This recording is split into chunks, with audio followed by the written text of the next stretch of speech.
दोस्तों, आज मैंने आपसे एक वायदा किया था इससे पहले की वीडियो में और कहा था कि उत्तर प्रदेश कांग्रेस में क्या चल रहा है उसके बारे में आपको विस्तार से बताऊंगा। 20 जनवरी की राहुल गांधी की एक प्रस्तावित यात्रा भी है और इस यात्रा के दरमियान हालांकि वो रायबरेली जा रहे हैं, वहां से अयोध्या की भी उनकी संभावित यात्रा हो सकती है, लेकिन इस रायबरेली और अयोध्या की यात्रा के दरमियान कांग्रेस के स्थानीय नेतृत्व का एक बड़ा प्रतिनिधि मंडल भी राहुल गांधी से मुलाकात करेगा।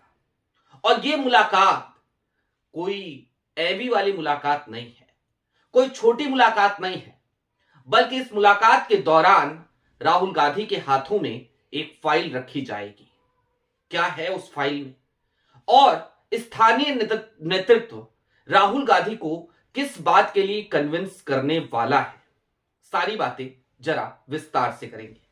नमस्कार, मैं स्वप्निल और आप मुद्दा देख रहे हैं। दोस्तों, आगे बढ़े उससे पहले वही छोटी सी अपील। मुद्दा इन दिनों एक गंभीर आर्थिक संकट से जूझ रहा है। एक तरफ हमारे मेन बैंक अकाउंट्स फ्रीज चल रहे हैं, तो दूसरी तरफ हमारे 2.5 साल पुराने चैनल को हमसे लंबे समय तक छीन कर रखा गया था। ऐसे में डे टू डे ऑपरेशंस में मुद्दा को काफी मुश्किलों का सामना करना पड़ता है। लिहाजा आपसे गुजारिश है, यदि आप चाहें तो स्क्रीन पर दिख रहे क्यूआर कोड या फिर के नीचे दिख रहे यूपीआई नंबर के जरिए मुद्दा की छोटी छोटी मदद जरूर कीजिएगा। अब आगे बढ़ते हैं।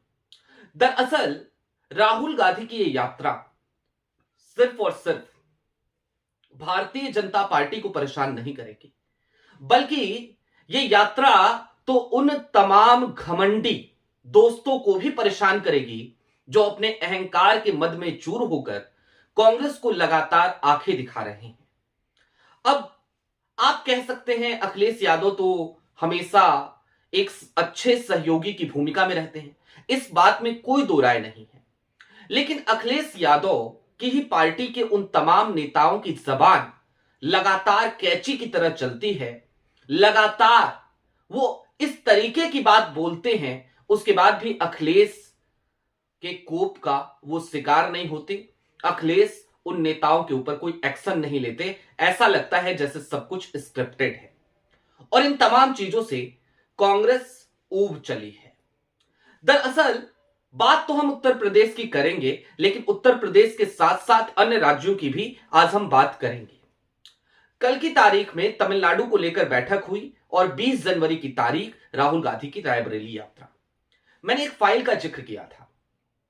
दरअसल कांग्रेस का फिलवक्त इस वक्त मौजूदा वक्त में जमीन पर क्या हाल है और क्या कांग्रेस 403 की 403 विधानसभाओं पर अपने उम्मीदवार उतार सकती है, और अगर उतारेगी तो क्या हश्र होगा, ये समझाने वाली फाइल राहुल गांधी के हाथ में कल की 20 जनवरी की तारीख में थमा दी जाएगी। कांग्रेस अकेले चुनाव के लिए मैदान में उतरने के लिए तत्पर तो नजर आ रही है, लेकिन अकेले जब उतरेगी तो क्या वो 403 की 403 विधानसभाओं पे ही चुनाव लड़ेगी, या फिर कि कांग्रेस इस फाइल का आकलन करने के बाद, अपनी जमीन की स्थिति को जांचने परखने के बाद तमाम 403 विधानसभाओं को अलग अलग कैटेगरीज में बांट देगी। जी हां, यही सबसे बड़ा पेच है। दरअसल कांग्रेस यही करने वाली है।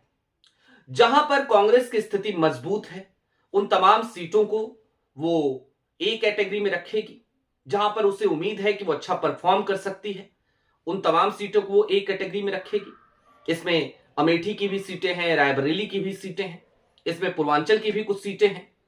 और इससे आगे बढ़िए, कांग्रेस उन तमाम सीटों को जहां पर उसका सहयोगी दल तो मजबूत स्थिति में है, लेकिन कांग्रेस मजबूत स्थिति में नहीं है, कांग्रेस का वहां काडर नहीं है, ऐसी सीटों पर उम्मीदवार उतारने से परहेज करेगी।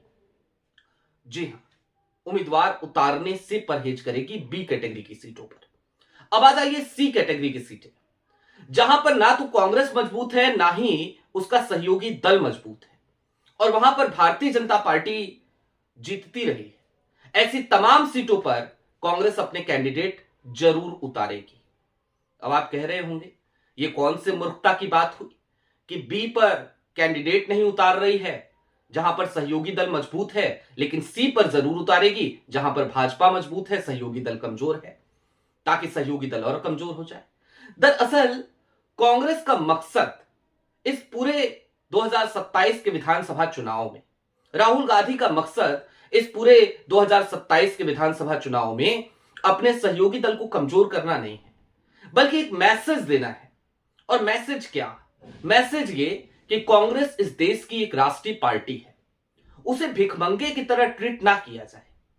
कांग्रेस को लगातार जिस तरीके से ट्रोल करने की कोशिश उसके सहयोगी दल करते हैं, अखिलेश यादव की पार्टी के लोग भी करते हैं, उधर डीएमके की तरफ से यही सब कुछ हो रहा है, तो ऐसे में राहुल गांधी कम से कम कांग्रेस के उस सम्मान की लड़ाई लड़ने के लिए आज ये रास्ता अख्तियार कर रहे हैं।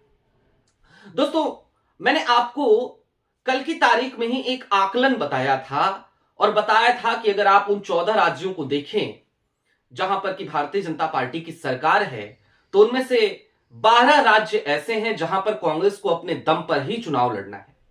2 ही राज्य ऐसे बचते हैं जहां पर कांग्रेस सहयोगियों के साथ है, और वो 2 राज्य हैं महाराष्ट्र और उसके अलावा अगर आप आ जाइए तो उत्तर प्रदेश।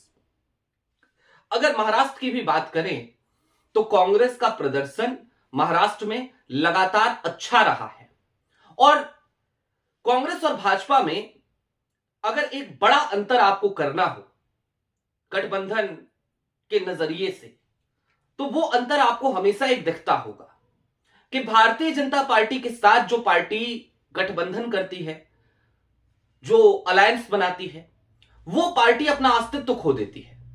लेकिन कांग्रेस के साथ गठबंधन करने वाले दलों को अगर आप देखें तो यहां पर कांग्रेस का जनाधार वो छूटता जाता है, और दूसरी तरफ जो अलायंस है वो मजबूत होता जाता है। और इन सबसे इतर जो अलायंस में सहयोगी दल हैं वो इन सब के बावजूद कांग्रेस को ही आंख दिखाते हैं, और फिर ये भी कहते हैं कि कांग्रेस का अपना कोई जनाधार नहीं है। जनाधार किसी जमाने में तो हुआ करता था ना, बीडीएम का बल्ला, ब्राह्मण, दलित, मुस्लिम, ये कोर वोट बैंक हुआ करता था कांग्रेस का। लेकिन इस बीडीएम के बल्ले पर कब्जा किसने किया? आखिरकार क्या ये एक क्रूर सत्य नहीं है कि कांग्रेस की हालत बदतर करने में और भारतीय जनता पार्टी को मजबूत करने में इन्हीं तमाम स्थानीय दलों का ही सबसे बड़ा हाथ है? ये वही तमाम स्थानीय दल हैं जिन्होंने लगातार धरातल पर कांग्रेस को कमजोर किया।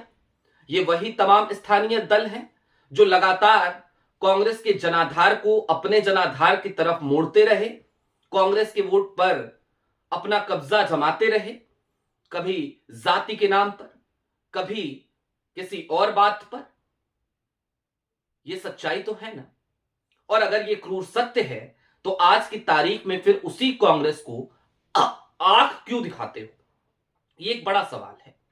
अब दोस्तों, उत्तर प्रदेश की राहुल गांधी की यात्रा ऐतिहासिक उस फाइल को लेने के साथ तो होगी ही। इसके अलावा राहुल गांधी एसआईआर के मुद्दे पर भी वहां बात करेंगे, मीटिंग करेंगे रायबरेली, और साथ ही साथ वो एक गांव में जाकर के चौपाल भी लगाएंगे जहां पर वो मनरेगा के मुद्दे पर बात करते हुए नजर आएंगे। Rahul Gandhi close door meetings भी करेंगे, जनता से सीधे संवाद भी करेंगे, और रायबरेली के चूंकि वो सांसद हैं तो बतौर सांसद रायबरेली उनका हमेशा आना जाना लगा ही रहता है।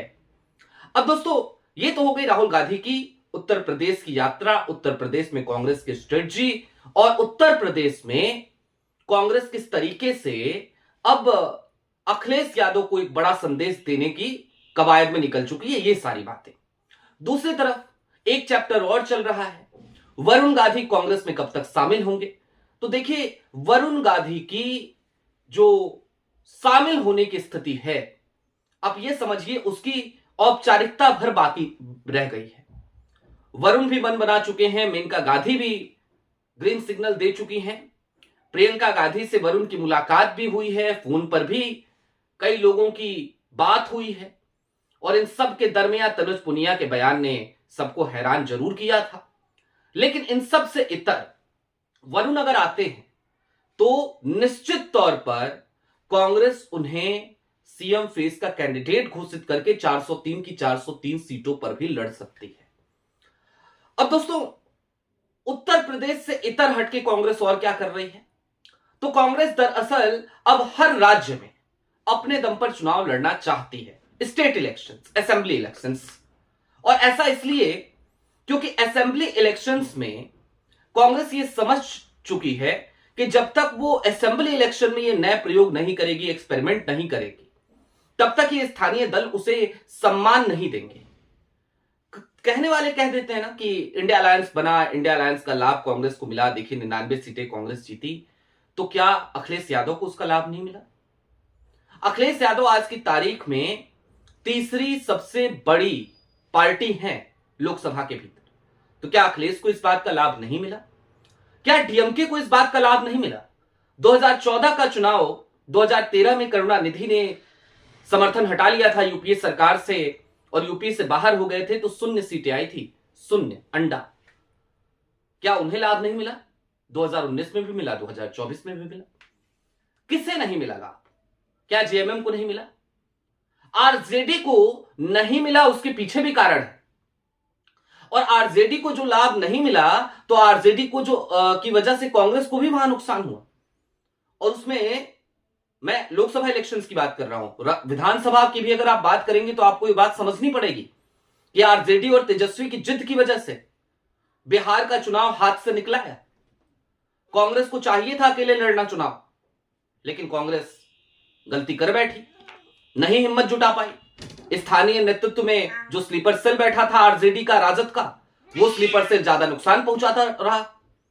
तो ये तमाम चीजें हमने लगातार देखी हैं। लिहाजा कांग्रेस अब अकेले अपने दम पर न सिर्फ चुनाव लड़ने की तैयारी कर रही है, बल्कि वो इस बात की भी तैयारी कर रही है कि इन तमाम घमंडी दोस्तों को कम से कम एक बार एक कड़ा मैसेज जरूर दिया जाए। और हां, असम पर्सनली ले लिया है राहुल गांधी ने, पर्सनली प्रियंका गांधी ने भी ले लिया है, गांधी परिवार ने पर्सनली ले लिया है। तो असम के खेल पर भी जल्द बातचीत करेंगे। अभी के लिए दीजिए इजाजत। चलते चलते फिर वही अपील, चैनल पे नए हो तो सब्सक्राइब करते हुए जाइएगा, सक्षम हो तो छोटी छोटी मदद मुद्दा की जरूर कीजिएगा। बहुत शुक्रिया।